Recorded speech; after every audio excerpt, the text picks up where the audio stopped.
¿Qué tal a todos nuestros coaches? Bienvenidos a esta nueva etapa de Vía Coach Program, detrás del emparrillado.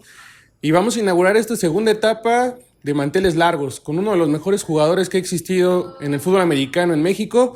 Yair Villamontes, bienvenido. Muchísimas gracias por el halago y por la invitación. Mucho gusto de tenerte aquí, Yair. Y pues bueno, vámonos de lleno a lo que venimos, ¿no? Yair, ¿cuándo empezaste a jugar fútbol americano? ¿A qué edad? Empecé a los 11 años, ahí en los Redskins de Lomas Verdes. Mi mejor amigo y yo jugábamos mucho en el recreo, en la escuela, y un día decidimos, pues vamos a meternos un equipo ya formal. Y fue cuando así tomamos un camión, una combi, bajamos a Redskins en Lomas Verdes y ahí empezó esta historia.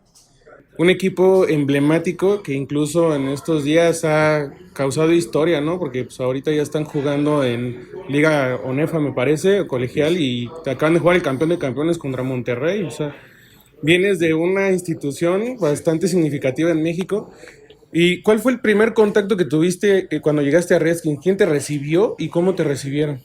Eh, Me recibió la que fue después mi manager. La verdad no me acuerdo cómo se llama, pero tal cual nada más nos preguntó qué edad tienen, en qué año nacieron. Vengan a tal hora, a esta hora empiezan a entrenar los Irons, que es la primera categoría en la que estuve. Y luego de ahí, ¿quién fue tu primer coach que dijiste, wow, esto sí pinta bien? Pues sí, tuve un muy buen ejemplo, ¿no? De primer coach fue Mauricio Líbano, mi primer head coach. Y pues sí, bueno, me acuerdo que a veces en las juntas de video él nos enseñaba sus videos pues un poco de highlights de cuando jugaban las Águilas Blancas. Y decía, yo quiero jugar así un día, ¿no? Y en un estadio así. Sí, recordamos mucho a Líbano por esa liga mayor emblemática en Águilas Blancas, el jefe Diego como coreback, Núñez como corredor y también él haciendo jugadas impresionantes. De hecho, lo recuerdo yo mucho en las prácticas para el Mundial, si no mal recuerdo, del 99, 98, donde él explicaba que el coreback toro de los Centinelas tiraba demasiado fuerte, pero que él decía, yo no me voy a debilitar aquí, yo no voy a mostrar menos. Pues al final tuviste un gran coach. ¿Y qué fueron las características de este coach que te llamaron la atención? Pues él jugaba de receptor también, ¿no? Entonces, pues seguir un poco su ejemplo de cómo corría las rutas. Siempre he sido un buen, corredor de rutas desde pequeño. Yo creo que gracias a que veía mucho y me fijaba mucho en cómo las corría el coach. Y también tenemos un coach que se llama Armando, que hacía buenas rutas, pero no cachaba nada, ¿no? Entonces, él fue el que me dijo, vente antes de la práctica y estaba media hora, 40 minutos antes de la práctica para solamente cachar, aprender a cachar. Hemos notado nosotros aquí en el programa que mucho del éxito de que un jugador regrese a entrenar a un campo de entrenamiento depende mucho de la forma en la que vive el momento en cuanto a llegó. Me refiero al trabajo en equipo, la amistad o la forma en que los coaches le hablan. ¿A ti qué fue lo que más te llamó para volver a regresar a ese campo de entrenamiento? Yo creo que el reto. Yo llegué ahí a Redskins y dije, quiero ser coreback. Me dijeron, no, vete allá con los receptores, ¿no? Bueno, y ya estando con los receptores era el reto de poder demostrar que podía ser mejor que los otros receptores, ¿no? Que yo también podía jugar. Porque muchos de ellos ya llevaban jugando desde los 6 años, ¿no? Yo tenía 11 y ya me llevaban pues, un poquito más de experiencia ganada. Y también el interés que vi por parte de los coaches fue el que me hizo regresar, ¿no? Si no hubiera habido interés en impulsarme, si nada más me hubieran dejado así como de lado, igual tampoco hubiera regresado. ¿Eres una persona de retos? ¿Necesitas Claro, retos para seguir? sí, obviamente. Bueno, obviamente cuando me dicen que no voy a poder hacer algo, eh, me gusta así retar el pensamiento de otra persona y hacerlo, ¿no? Al final, estando en Redskins, un coach me dijo que jamás jugaría en Liga Mayor y llegué a Liga Mayor. Me dijeron que jamás podría ser seleccionado en Nacional y fui seleccionado en Nacional. También me dijeron que jamás podría llegar a la CFL y pues jugué también en la CFL, ¿no? O sea que si alguien quiere algo de ti, tiene que decirte lo contrario para que lo logre. Y parece que sí, y creo que mi mamá me lo ha dicho mucho, que soy muy contreras. Bueno, ¿en qué momento sales de Redskins? ¿Hacia dónde vas y por qué? Salgo de Redskins por la necesidad de, pues, estudiar, ¿no? Ya estaban ofreciendo becas en el equipo de Linces, que era completamente nuevo. Yo llegué a la primera juvenil que sacaron, ¿no? Sacaron una intermedia y luego Liga Mayor, y junto con esa Liga Mayor, sacaron una juvenil, y es ahí cuando, pues, la necesidad de estudiar y mi deseo de estudiar en una escuela como la UVM en la prepa fue que me salí de Redskins para poder tener una beca y apoyar la economía de mi familia, ¿no? Que en ese tiempo, pues, estaba muy debilitada. Tocas ese punto importante también. ¿Quiénes son tus papás? ¿Dónde viven? ¿A qué se dedican? Este, mi, yo siempre viví con mi mamá desde chiquito, eh, y siempre obviamente veía a mi papá todas las semanas. Mi papá se dedica desde hace mucho a vender espacios publicitarios, pero ha tenido etapas muy buenas y etapas muy bajas, ¿no? Como quiera, siempre se esforzaron los dos. Mi mamá también trabajó mucho tiempo en muchas cosas, desde vendiendo coches hasta vendiendo productos de limpieza, ¿no? Entonces, también les agradezco mucho que siempre se esforzaron por darnos lo necesario para vivir, ¿no? No puedo decir que tuve lujos ni nada, pero no me puedo quejar de nada de lo que tuve en mi vida, porque siempre se esforzaron porque tuviera lo necesario, y también me apoyaron. Si yo quería ir a jugar, ellos me apoyaban, ¿no? O sea, no me jalaban para atrás. Dicen por ahí que los niños realmente aprenden viendo a los papás, no escuchándolos. ¿Qué aprendiste de tus papás viendo que no te dijeron? Yo creo que la resiliencia, ¿no? A pesar de los tiempos difíciles, seguir adelante. Seguir adelante, y de los dos, yo creo que son muy diferentes, pero en eso es en lo que se parecen los dos, que siempre siguen adelante. ¿Tienes hermanos? Sí, tengo dos hermanos más chicos. ¿También jugaron? Sí, bueno, tengo un hermano y una hermana. Mi hermano jugó en el Tec SEM. Bueno, primero jugó en Redskins, unas infantiles, luego se dedicó al atletismo, ahí en el SEM, y ya cuando pasó a universidad se regresó al fútbol americano y jugó Liga Mayor, ahí sus 5 años en los Borregos. Y mi hermana ahorita está estudiando todavía, vive en Querétaro, y juega voleibol. Ella también le gustan mucho los deportes, nunca se ha metido así como por completo a un deporte. Hizo danza contemporánea y diferentes tipos de baile regional, y ahorita ya se metió al equipo de voleibol de su escuela, y también al parecer es muy feliz ahí. Parecería que las personas que trabajan varias disciplinas culturales, deportivas, antes se pensaba como, no están dedicando a una cosa como, así en específico, pero hoy lo vemos y son personas que se convierten en atletas completas y personas emocionalmente muy inteligentes, ¿no? Claro que sí, y creo que falta un poco de eso en México, ¿no? De dejar que hagan los jóvenes o los niños diferentes actividades diferentes, o sea, completamente diferentes una de la otra, ¿no?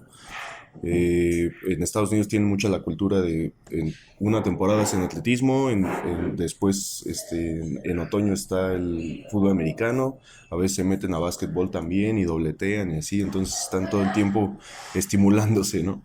O sea, tú apoyas esa filosofía de primero forma atletas y personas antes de jugadores de una posición y de una sola disciplina. Completamente, porque aparte eso también te hace diferente. No sé si, creo que es como un común denominador que la gente muy talentosa, por lo menos en nuestro deporte, en el fútbol americano, no es la más dedicada, ¿no? Como que confían mucho en sus habilidades naturales, digámoslo así. Entonces, creo que si a ese tipo de personas les metes la cultura de ser atletas y de la constancia y de todo lo que involucra tener una preparación físico-atlética óptima, pues haces unos superatletas, ¿no? Haces unos, sí, unas superestrellas. Ahí, por ejemplo, estabas en UVM Lomas Verdes y terminaste tu liga mayor. Sí. Y de ahí saltaste ya a buscar el profesionalismo.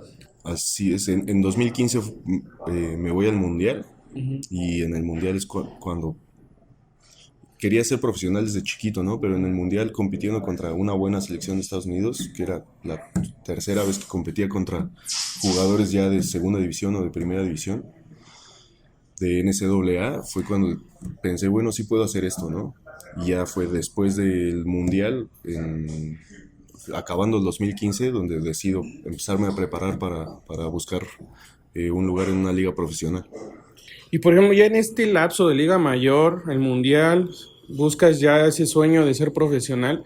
¿En qué momento tú te das cuenta de que era importante formarte como atleta antes de formarte como jugador de una sola posición? O si ya lo descubriste hasta después. No, desde pequeño, ¿no? Como te digo, mis habilidades, nunca tuve el talento nato, ¿no? Todo lo tuve que trabajar. Entonces por eso desde pequeño siempre mi mentalidad ha sido de desarrollarme como jugador y como atleta.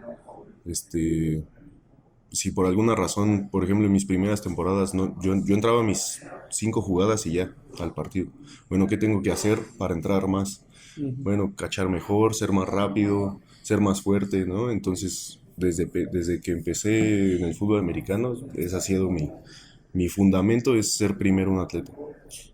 Y eso es sumamente importante que tanto los padres de familia como los coaches lo tomen en cuenta, porque muchas veces nosotros hemos descubierto o hemos visto que los jugadores hacen caso a estas pilares de su vida que son el coach y el jugador, perdón, el coach y el padre de familia, y a veces si no tienen la misma visión, están perjudicando a este desarrollo del joven, ¿no? Entonces llega una edad en donde dice, si hubiera yo hecho o si alguien me hubiera dicho. En este caso, ¿alguna vez recuerdas algún coach que realmente te haya abierto los ojos en alguna situación en tu vida que hayas dicho, esto es algo importantísimo que voy a hacer Eh, de- en la vida en general, en la vida o un coach que hayas tenido? este, pues varios, ¿no? O sea, pensando ahorita en el aspecto atlético, yo también hacía atletismo junto con el fútbol americano, ¿no? Entonces cuando empecé a dejar un poco el atletismo, mi coach, el coach Antonio Garay, me dijo, no, sigues viniendo aquí al atletismo porque esto te va a servir para el deporte que quieras hacer después. Si no quieres eh, seguir en el fútbol americano y te quieres cambiar a básquetbol, esto te va a servir. Entonces seguí yendo a mi preparación atlética, ¿no? Yo corría 200 metros, salto de longitud y lanzamiento de jabalina. Entonces, pues eso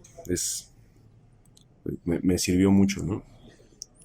Y en otros aspectos, pues bueno, yo creo que necesitaríamos 3 horas para platicarte, ¿no? De todos los coaches que han trascendido en algo en mi carrera.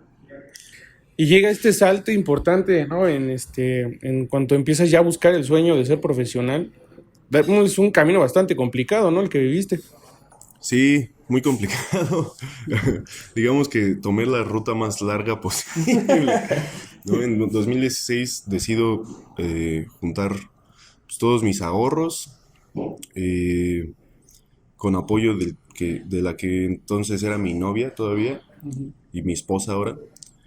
Y eh, decidimos, decido hacer un trip. En la CFL hacen tryouts abiertos en Estados Unidos, ¿no? Para agarrar jugadores que tal vez no tienen agente, etcétera.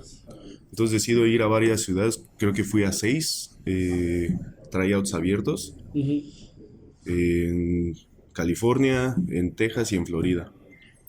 Y a probar suerte, ¿no? Y pues, obviamente sin agente. Cuando llegaba a los camps, me preguntaban que ¿a poco juegan fútbol americano en México, no? ¿Y no jugaste en high school en Estados Unidos? No, no, no, todo jugué en México. Pero jugué en mundiales contra Estados Unidos. Ah, ¿a poco hay mundiales de fútbol americano? Sí, no, no, hacía un desconocimiento completo. Entonces no tenían un parámetro para medir qué tan bueno era realmente en el campo, ¿no? Porque pues sí tenía buenas marcas. Te explico un poco cómo funciona Sí, claro. el Open Tryout. Llegas, te registras, pagas $100 de registro, ese es como el estándar de todos los equipos, de todos los tryouts, ¿no? Primero es una etapa de pruebas físicas, las 40 yardas, el shuttle, el trick and drill, y a veces hacen salto de longitud, ¿no? Broad jump. Después de eso hacen una medición, descartan a todos los que no están dentro de su parámetro y solamente pasan a la parte de drills y a la parte de fútbol los que en números tienen las habilidades atléticas, ¿no? Entonces pues siempre estaba en el top de las habilidades atléticas. Mi mejor tiempo en las 40 yardas en esas pruebas fue de 4.48, ¿no? Sí, muy entonces es buen un muy buen tiempo, pero ya a la hora de jugar, a pesar de que en los unos contra uno me iba muy bien, etcétera, ya cuando vas a la última parte, que es como una pequeña entrevista con los coaches o con los scouts, depende quién esté corriendo el Open Tryout, sí era de completamente, ¿no? ¿Jugaste contra alguna universidad de Estados Unidos? No.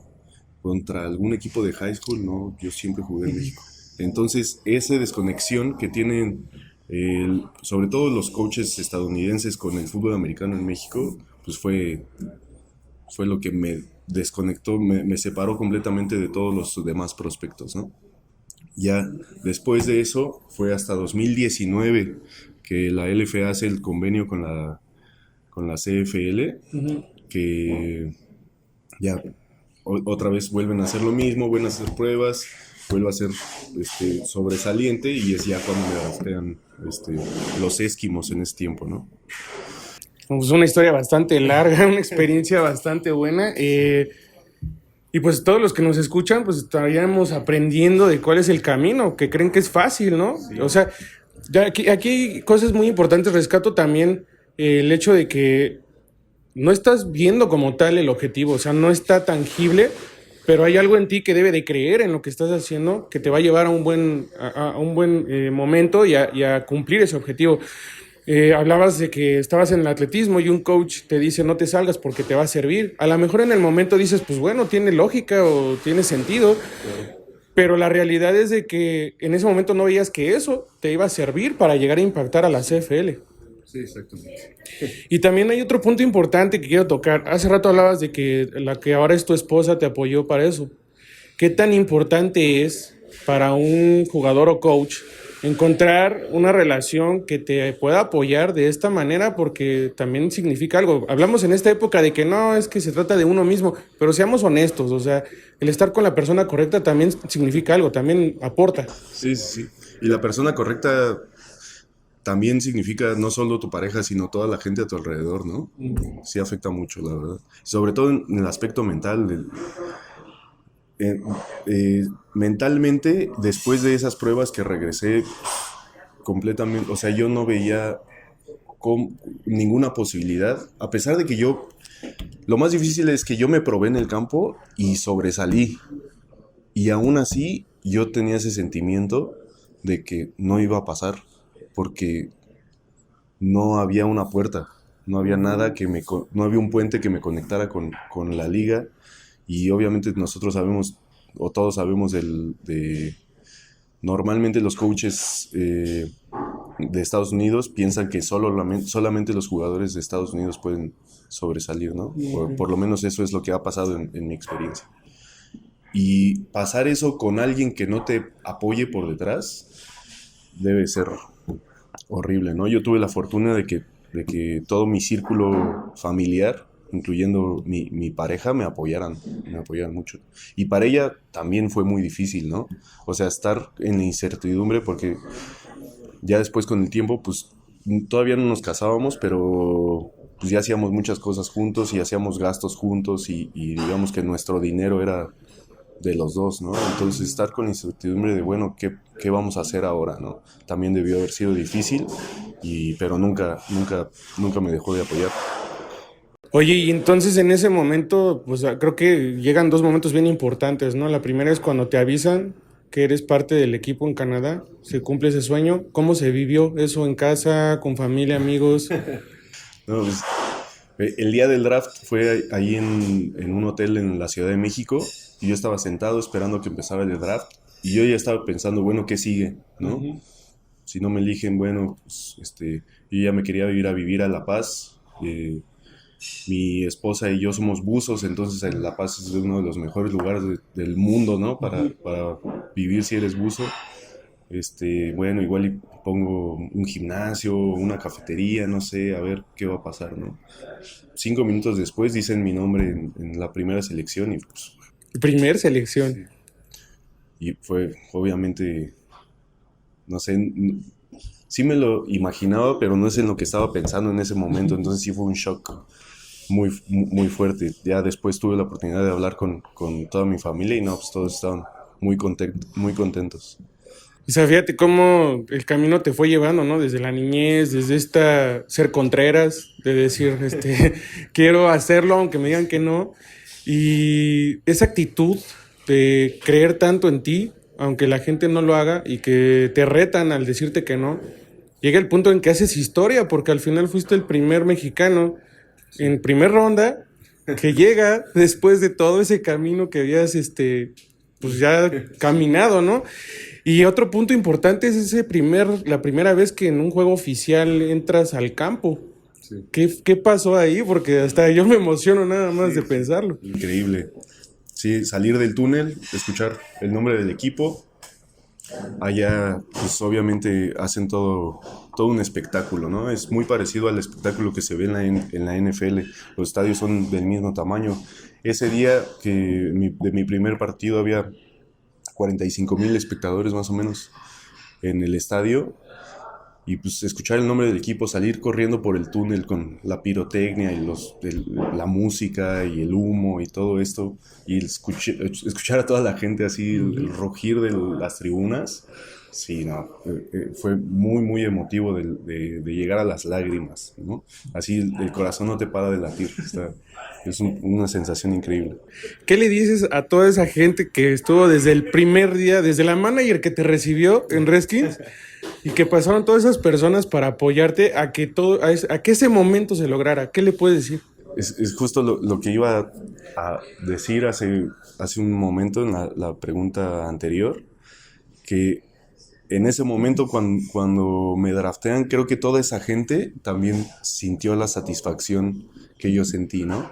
O sea, por ejemplo, cuando hablé con mi papá y con mi mamá, que me decían, es que nosotros sabíamos que lo ibas a poder lograr, ¿no?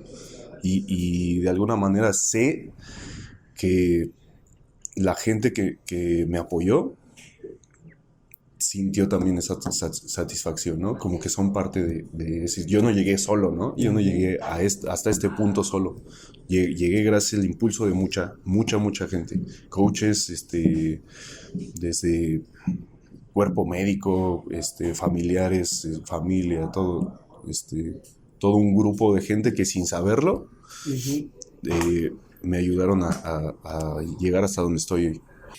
Fue una gran historia y pues entrando un poquito al tema del fútbol americano, ya después de que viviste el sueño ahí en Canadá, ¿qué diferencias ves obviamente es profesional, pero me refiero a qué diferencias ves en los coaches de otros países, de tu experiencia, a los mexicanos? O sea, ¿qué áreas de oportunidad ves en los mexicanos que viste tú en otro lado? Creo que justo lo que estás haciendo ahorita, ¿no? Buscar eh, actualizarse, certificarse. Todos los coaches que conocí hacían una certificación cada 2 meses, ¿no? Entonces, todo el tiempo estarse actualizando y revisando las cosas que se hizo el año pasado, ¿no? Todo el tiempo tratar de innovar. Creo que en México, si algo te funciona como coach, o por lo menos eso era hasta que terminé mi liga mayor, que fue mi último contacto con coaches tanto tiempo, pues, era que si algo te funcionaba, ya, digamos que eso era la verdad absoluta y listo, se acabó. Si no te funcionaba, pues era por culpa de un jugador que no hizo bien su trabajo, ¿no? Entonces, creo que de ese lado de capacitación y de seguir aprendiendo, nos falta mucho en México. Es una muy buena área de oportunidad.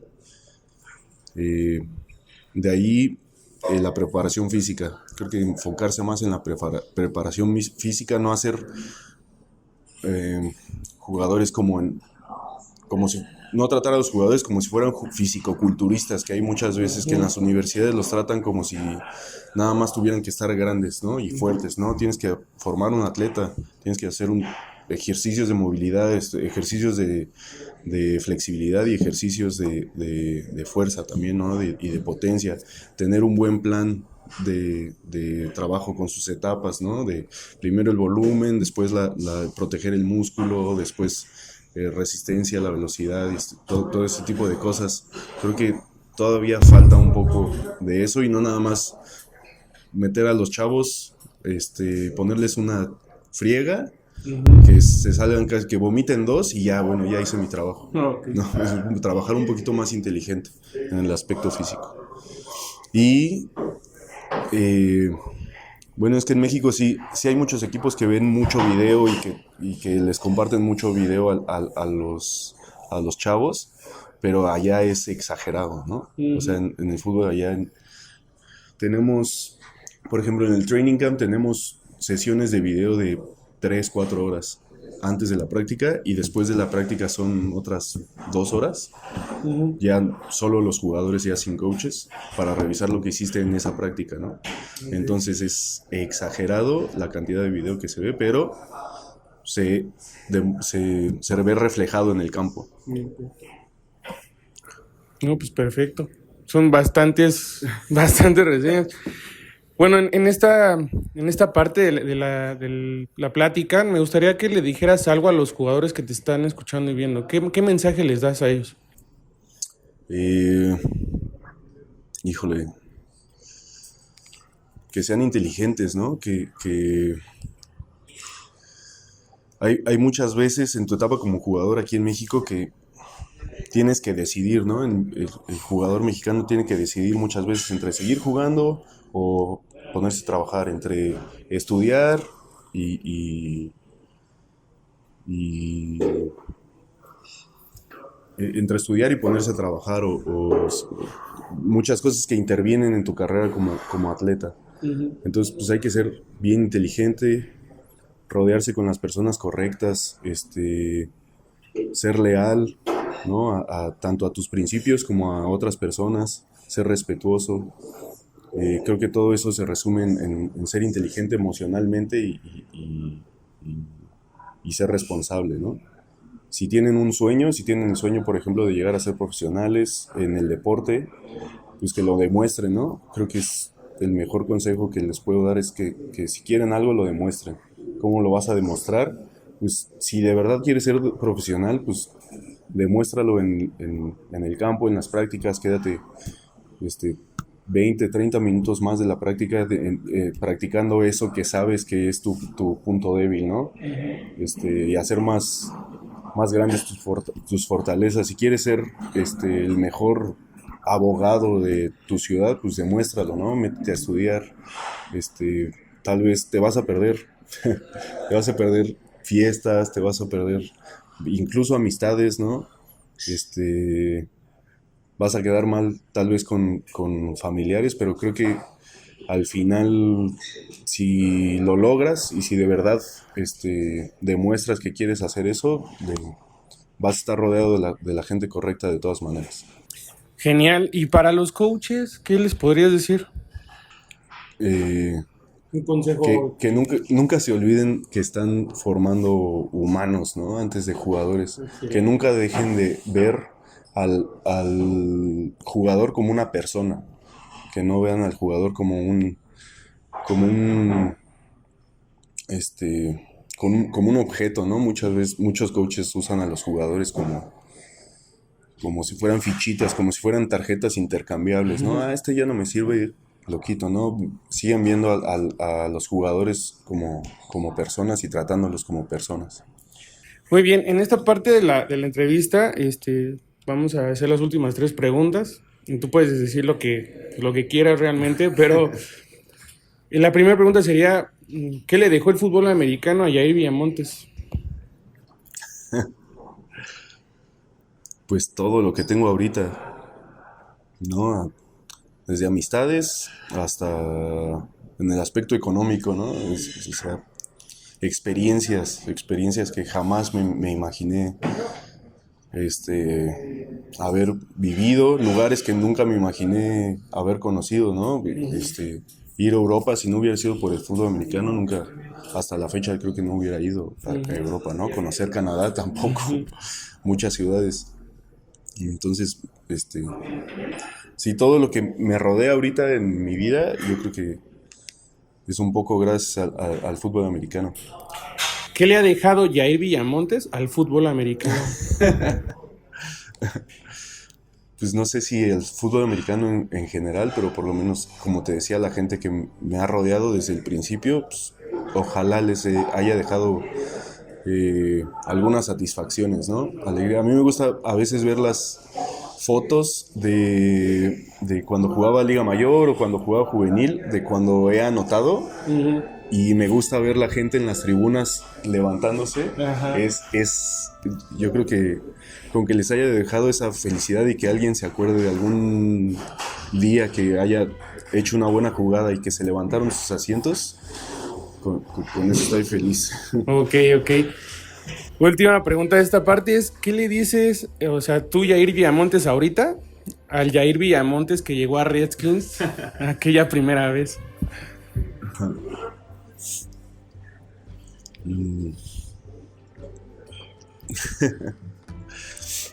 Pues igual yo creo que le diría que siga adelante, ¿no? Que nunca se rinda. Creo que si tuviera un superpoder, ese sería mi superpoder, que nunca me rindo. Excelente, gracias, Yair. Y pues bueno, quiero que sepa a todos los coaches que nos están viendo, la gente que nos está viendo, Yair Villamontes forma parte importantísima de Vía Coach Program. Le tenemos mucho cariño porque hace 2 años y medio, cuando estaba en la pandemia, fue una de las personas que entrevisté para saber cómo íbamos a estructurar este proyecto. Luego me dijo, sí, vamos a trabajarlo, nos hicimos un Zoom y toda la entrevista, o sea, nada más fue una plática entre nosotros dos y toda la información que me diste dio estructura en mayor a este proyecto. Entonces, tú eres parte importantísima de Vía Coach Program, te agradecemos mucho. Gracias por todo lo que haces en el campo de juego, por poner en alto no solo, yo no soy mucho a veces de decir que por poner en alto a México, sino por poner en alto a todos los jugadores de fútbol americano que han trabajado mucho, que se esfuerzan, pero que también a veces pasa algo que no llegan a cumplir sus sueños. Tú lo hiciste y también demostraste que sí se puede a pesar de todo el entorno que puedas tener. Entonces, muchísimas gracias, Jair, por haber estado con nosotros el día de hoy.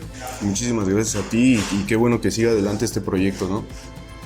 Gracias, pues estamos aquí en comunicación con ustedes, ya saben, Vía Coach Program, redes sociales, Facebook, Instagram, YouTube. Estén pendientes porque vienen ya programas muy importantes en la segunda parte de este año. Vamos a trabajar, retomamos otra vez este proyecto, retomamos también cosas presenciales gracias a que la pandemia ya no lo permite. Y lo más importante es que vamos a seguir trabajando en el pro de fútbol americano, de los coaches y de los padres de familia y los jugadores sobre todo. Muchas gracias, Yair. Nos estamos viendo en la próxima emisión. Hasta luego.